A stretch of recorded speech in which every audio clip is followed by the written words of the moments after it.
Hi, welcome to Costume Commentary. I'm Kate. And I'm Brit, and today we're talking about the Zak Snyder film, Sucker Punch.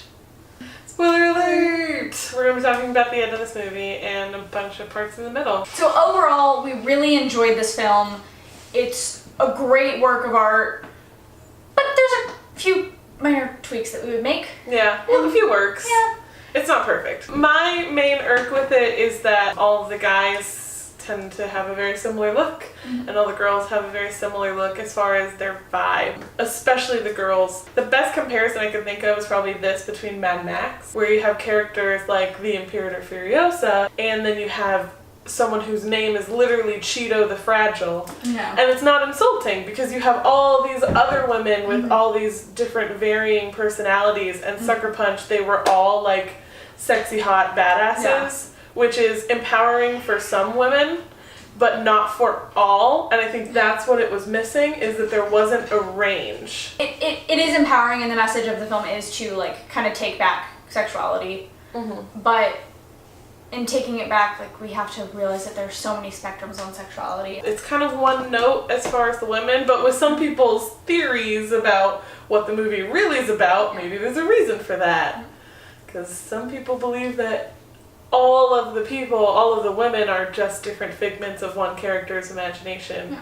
So then that would make sense, and maybe that's what they were going for on purpose. There's a lot of great fan videos explaining it. Antisocial Commentary has a really great video explaining it, and I think his is the best one that I've ever seen explaining what it actually might mean. We'll have a link in the description.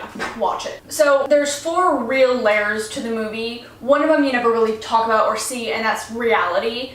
The next layer is the asylum, which we don't really know if that's actually reality or not. The big theory is that it's not reality and that's all in somebody's head. The main character, Baby Doll, goes through the asylum and she kind of makes up the world of the brothel in her head. And then there's the fantasy realm, which is just a hodgepodge of everything. In the second layer we have the brothel, and one thing I really loved about that was that all of the girls, even though they're obviously in a brothel and they're hypersexualized, they're all, in most of the scenes we see them in that, they're actually in like comfortable lingerie.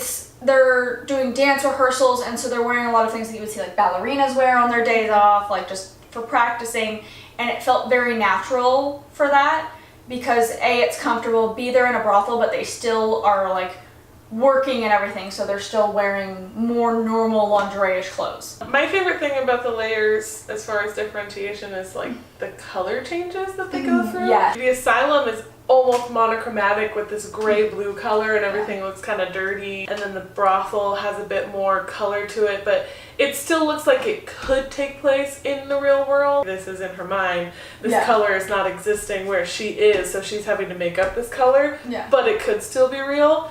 And then you get into the final layer, which is the fantasy world, which is really colorful. Obviously, it's not real. There's no way. Even none of the characters even think that what's happening is real. Like, they know that it's a fantasy. The costumes, it was sort of used as like a signifier. Like, when you see her wearing this, she's here. When you see her wearing this, she's here. Yeah, and that was one thing I really loved about the costume, was it really, like, you could tell where you were. I hate movies that like switch times or like switch realities. And people are wearing the same clothes? Yeah. Maybe this is just me, but none of it was for me at all. You know, I can see other people and how they watch this movie and feel really empowered and like, yeah, this was awesome.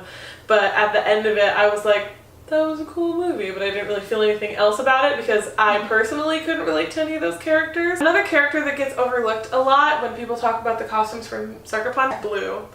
Was played by Oscar Isaac, played fantastically by Oscar Isaac. His costuming also plays into the levels. And it also plays into his personal mental state. It looks more or less flattering depending on where they are and how the girls perceive him and how he is presenting himself. His costume did really well. My favorite costume piece with him is the very, very end. Baby Doll has been lobotomized. He is trying to kiss her and take advantage of her, but the fact that she's not there to recognize that this is awful, he gets upset about. It was really, really sad and super messed up for, I mean, I don't feel bad for him, I felt bad for her. He looks like an inmate. He is disheveled. I mean, he's supposed to be one of the doctors. He's wearing just a white t-shirt that is kind of grungy looking. When she is no longer afraid and she's not there for him to get a reaction out of, it breaks him. A lot of the theme of the film is exploitation versus empowerment. And when it's all in her head, it's empowerment, but it's because when it's what she has to wear at the brothel, it's exploitation. Here is my problem with the costumes. In several interviews, the girls who were in the film have all mentioned that they trained for months before. They did all of this in like sweatpants and no makeup, all of the training. And then they go into the first day and they didn't know how they were going to do it. Costumes became uncomfortable for them to fight in, especially Jenna Malone's, because it was so corseted up and so many straps, and it just was not a super stretch material that was not easy for her to get around in. Abby Cornish said that hers was very easy to get in and fight around because she was wearing a pair of thigh-high boots, underwear, and like a vest. A lot of the costumes just felt really impractical for me for fighting sequences, but then again, it is all in their head. There is also like a certain responsibility as costume designers to your actors. I interned for a theater company for a while, and the costume designer who was there before I got there put the actress who played Tatiana in a unitard that was about 2 sizes too small, that she was incredibly uncomfortable in. She said she was uncomfortable in, but it was what they had, so she had to wear it. It was the fault of the costume designer who was like, oh well, too bad, so sad. The actors are still people. As always, bad news first. Which one was our least favorite, because we have the same one? Yes, we do! Oh, Rocket, my darling. I think what kills it for me is the impracticality of the outfit and that friggin' hat. Specifically the fantasy world outfit. Yeah. To me, she just looks like a mess, not even moving. I get they were trying to go kind of for like an anime feel with like the hair is like very strategically placed in different ways and it looks kind of messy, but it's really not. That is the ugliest thing I've ever seen in my life. You know what it looks like? It looks like trip pants. It's such a hodgepodge mess that you actually can't even see most of it. Let's talk about Sweet Pea, our favorite. She looked like someone who would stab a dragon. Yeah, she was the knight in shining armor. Is the cleanest out of all of them. It also fit her character. She's like got a bit more fire in her, and so when they go, even in that fantasy world, like she's ready to fight, and she looks like it. Final thoughts overall, it's a really, really good movie. Some of the costumes are kind of, but some of them are great. I think the main thing is to not let anyone's expectations of the film affect you going in. Like, it's definitely one worth watching, definitely should watch it, but go in without any preconceived notions if you haven't already seen it. Please go into this movie with an open mind. You really are going to get some people who either hate it or absolutely love it.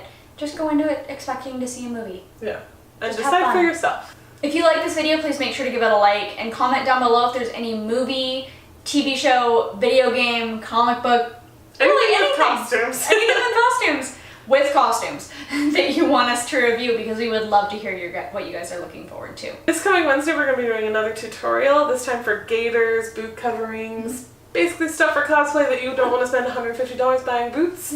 We're going to help you out. So make sure to click subscribe if you want to be notified as soon as it comes out. Thank you for watching! After he's like walked up to the funeral going like, you know what I love about funerals? All my clothing is black. And I'm like, but your underwear are white. The color of your underwear lets people know about your soul. So focusing more on the second graphic novel, which was